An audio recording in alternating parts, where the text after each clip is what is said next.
Once again, we return to a hypothetical which will undoubtedly lead to comments speculating whether or not I'm sniffing glue. But this time, we're just gonna go Aang if he was in the MCU. So imagine for a minute that you are Aang. No, not Aang, Aang. And after defeating Sozin, you were minding your own business when a giant hole in the sky appeared from nowhere and you were sucked through as if by magic. When you come to, you notice there's some guy in a green leather suit giving, say, dressing down to a guy in an eye patch. Naturally, this gives you a little bit of the spook. But luckily, very luckily actually, these guys all speak English. Like the pharaohs of old. But then there's a huge bang and you have absolutely no idea where it came from.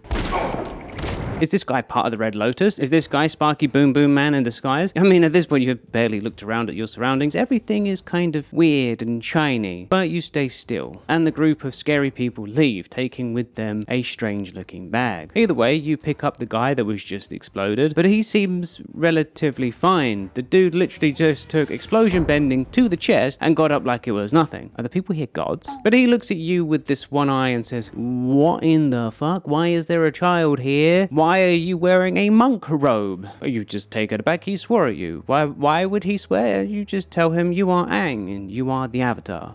The what now? The Avatar, you know, the master of all four elements. Oh boy, everybody's got a gimmick, even kids. But then he speaks into something, saying something about a tesseract, and I mean, at this point, everything around you is literally just insanity anyway, so why not? The explosions are everywhere, and, well, he's taking you to some kind of metal tube thing. But then it gets even crazier, because this thing turns out to be a Fire Nation airship, just without the fire, and it spins-ish. Or at least the top of it does. But you're just rolling with it at this point. You got no idea. You're just whisked away onto this magical journey.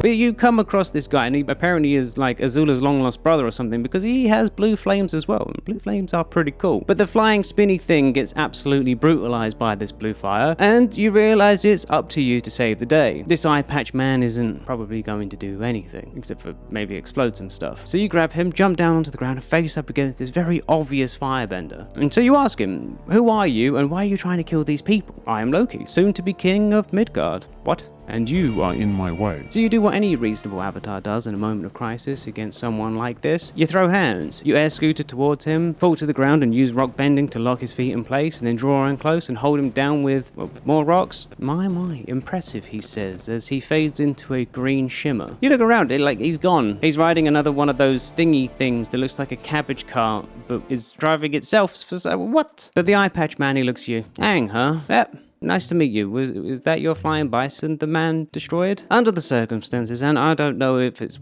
Wait a minute, my what? But anyway, you end up helping this guy who turned out to be called Nick Fury, and he took you to this enormous floating thing called a ship. Not a boat, a ship. And it turns out it can fly as... Well, actually, yeah, at this point, that is to be expected. Everyone here is like an airbender or a firebender. So everyone here is a metal bender. That's so cool. In my world, we only have one metal bender who's my teacher, Toph. She discovered metal bender. How did you guys do this? Are we employing kids now, Fury? Are we that desperate? Underoos! Nice job, kid. Aang, this is Tony. Don't pay attention to him. He's an arsehole. No hard feelings, Point Break. Tony, this is Aang. He's not from around here. My guess is he arrived because of the Tesseract and probably just wants to go home. And if we get the Tesseract, we can send him home. But what does the boy offer? More than you know. But still, you are completely overwhelmed by the situation. Here you are on this giant metal boat ship thing, and you don't have Appa. You don't have your friends. You don't have Katara. The only thing that you do have, well, is your glider and the knowledge that this Tesseract thingy probably will send you home. Maybe. All you have to do is defeat this Loki guy, and you'll be back to building your world in no time. But you meet this guy called Captain America, who was apparently also trapped in an iceberg for like 100 years. So when you asked him how he reconciled leaving his people and for the world to get destroyed, he said, well, actually his sacrifice saved the world, more or less, and the bad guys were defeated. Now that just made you feel like so much worse. Even though you defeated the Fire Lord, you still carry the burden and the trauma, and to know your mistake was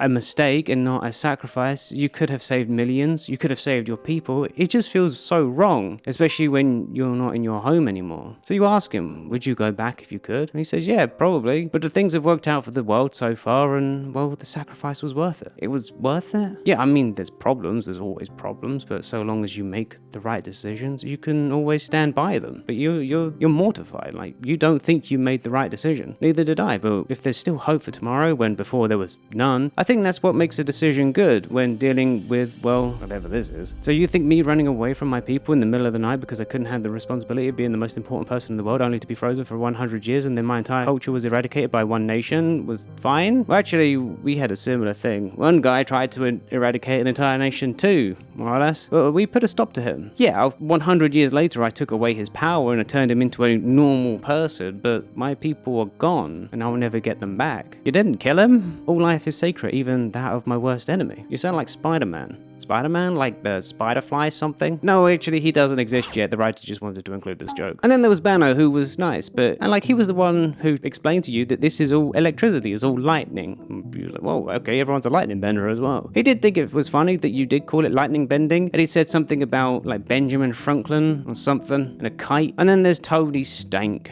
or whatever. He's a metal man who also does combustion bending, which is awesome, by the way. It's super cool. You did ask him where he learned to metal bend, and he said, oh, it's from my father. You just thought to yourself, that's awesome. Oh, you would love to have like a giant iron robot suit that you could fly around in. But, you have to grapple with the reality that these people are genuinely awful. They are literally just murderers and villains, and all they do is squabble and fight amongst themselves. When you even have Loki under arrest. Still, you are pretty spry for an older fellow. What you think, Pilates? And the jokes they make, they are the worst. So you do try to change the subject. So is everyone a combustion bender? A what now? Firebenders who can explode things with their minds. You hold out your hands and you explode things, but you don't have the forehead tattoo. Kid, you are very strange. Scared of a little lightning? I'm not overly fond of what follows. Oh. So is there going to be another firebender who's good with lightning? But yeah, some guy out of capable things absconded with the Loki guy, and when you try to confront them, he seems really not happy with you. This is beyond you, Metal Man. Oh, so he is made of metal. He is a metal bender. Just don't get hit by the hammer.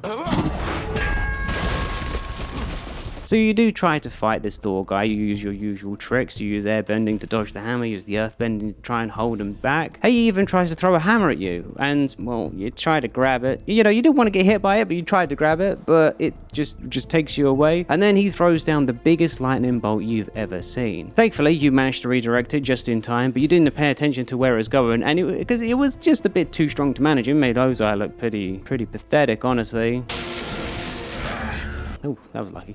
What did this child do? Well, you're a lightning bender. I just redirected your lightning. You what? Put that hammer down. But yes, these people have absolutely an immeasurable amount of issues. And you thought trying to deal with Azula was just awful. But these people, these are the people you're supposed to work with to save the world. They're supposed to be the adults, but they're the most immature people you've ever met. All they want to do is kill everyone. But that night you can't help but overhear them talking to Loki. To have the Tesseract, to have power, unlimited power.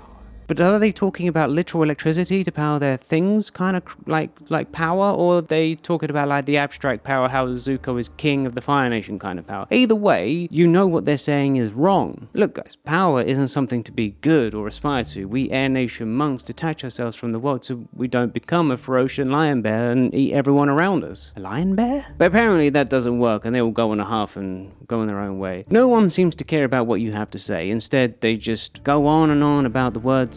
You have literally no idea what they mean. He'd have to heat the cube to 120 million Kelvin. What's a million? What's a Kelvin? These words actually mean nothing to you, but from what you gather, Loki's blue firebending is so hot he can do crazy things with it, potentially destroy the world. But things do calm down, but you're feeling agitated for some reason. And you have a chit-chat with this guy called Coulson. He's a super nice guy, actually. Just genuinely seems interested in everything you have to say. He's very different from the rest of them. You explain to him you miss your friends, you miss your family, you're being surrounded by these people is awful. They're all so evil and corrupted. They're just all different from you. But they're not so different from you. They just want what's best for the world. By killing others? Well, sometimes you need to eliminate a threat to have peace. Yeah, that's exactly what the Fire Nation said about my people before they killed them all. What? Yeah, I'm actually best friends with the grandson of the guy who eradicated my entire culture. So it all worked out then. I'm the last of my people. I have to rebuild them, and there are always threats to my world. But as the lion turtle said, for me to be able to bend energy, I must become unbendable. Before I thought that was just about being able to bend the spirit of others, but I realized that's also to be able to bend the energy of the world. You can't let the power corrupt you. There's a lot of power and responsibility for one child to have. You must have a lot on your shoulders. Oh boy, more explosion bending. When you're in a giant metal bird with no earth bending or literally anything, or even any water around you, this just is like a whole other massive problem for you. And everyone is running around like a mile a minute trying to get hold of the situation. Work on dislodging the debris. I need you to get to that engine control panel and tell me which relays are in overload position. Okay, so you need to dislodge some... what? And cooling and what? These are all a lot of words that you don't really understand, like you are a simple monk. If only Wasaka was here, he would actually be able to, well, do it. He understood submarines. He'd know what to do. But anyway, you do help Mr. Stark with the relay thing, and you get on your glider and you chase after the guy in the metal bird because, well, that's your thing. You save people in trouble. The big green guy grabs you by the leg and drags you down with him. And like, he's angry. He's very angry. And he wants to take it out on you. Luckily, you're on the ground now, and he's really heavy and very predictable, so you can actually track his movements through the ground. But it doesn't really work. You do try to make him slip and fall, but it doesn't really work because he's just too strong. He can just waltz through any rock you throw at him. But at the same time, he also can't hit you because you are the greatest airbender that's ever lived. You can quite literally dodge every single one of his punches. But at the same time, you don't do anything to him. It becomes a stalemate. But then he just collapses, gets smaller and smaller, and turns back into the science guy, Banner. Did I hurt anybody? And he's genuinely shocked. He looks genuinely concerned he hurt you. But then you find out Coulson is dead. The one guy in the room who wasn't a complete moron. Like, the only one who actually had any compassion and was even just, a bit friendly. It was heartbreaking. You hated what Loki did because Loki did that. And the rest, well, they take that news awfully. And for some reason, drag you along to a place you never dreamed of. Like, it's like Ba Sing Se, but it's all metal running on lightning. And it could be beautiful. It would be beautiful. You could have all of the nations living here like this, all contributing towards it. But you don't have time to relish in that fact. How the hell did they do that? Honestly, at this point, you kind of just want to go home. This place is just really complicated. Everything is just enormous and just out of control. Like, where you're from, the most complicated thing was people spitting fire and metal ships. It was none of this giant glowy holes in the sky with scary creatures coming out of it. But you do not have time to relish in that fact. And I mean, what follows is actually just chaos. You don't want to fight anything at this point. Luckily, the floor is made of rock, though, sort of, even though you can just about bend it. You still need to learn metal bending, that's for sure, because you can't touch any of the structures. But while the rest of the team is fighting, you can go around saving people. Luckily, there's a lot of these red metal thingies that hold a ton of water. And I mean, like, they've got enough water. You could probably summon the water spirit, but you can't. Actually, you can't even connect with the Avatar state or even any of the previous avatars. You were just blocked off from it. So you do what you can. You just put out as many fires as you can. This is all you can do. This is beyond anything you could possibly ever imagine.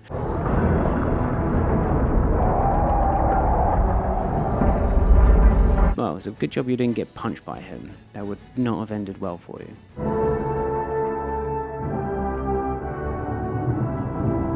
But this all definitely shakes you. This is a scale of death and destruction you couldn't possibly imagine. You realize that your whole people was eradicated, but was it like this? Is this what they went through? You were so detached from it, you didn't see it. But this is what you mean when the monks say all lives are sacred and peace is always the outcome that is needed.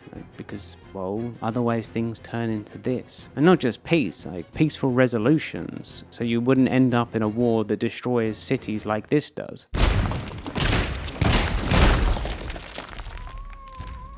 Okay, sometimes violence does settle some things, but anyway, you have some fires to put out. And I mean, at a certain point, you are getting worn down more and more because it has been hours of saving people and fighting. You're tired, you want to go home. And over the radio, they're talking about something called a nuke. And you ask them, what does that mean? And they said, oh, it's like a giant combustion thing that'll blow up the city. And that freaks you out. But the Iron Man, he went up to do something. You don't really understand what, but you do understand him coming back down to Earth and everyone freaking out and the captain saying, We won. and now all that's left is for you to go home, hopefully. Oh, thank God. Thank you for watching. I know this was a bit of a different one. I hope you enjoyed it. It was pretty fun to write, so maybe I'll do more of this. Consider subscribing as well, and maybe ring the little bell in case so you don't miss videos, because I noticed a lot of people, they're like, oh, I thought your channel didn't exist anymore. I exist? Ring the bell, you will never miss a video probably. I just want to shout out my members real quick, especially good old Granite and Be Wilded Kings. Thank you guys, your support means everything. And of course, Lavender, Zyla, Toast the Bread, Bosslink, Techno Scorpion, Suzukaze, Feather Brew, Takaru, and Anna. Thank you. Have a great day and have a great life.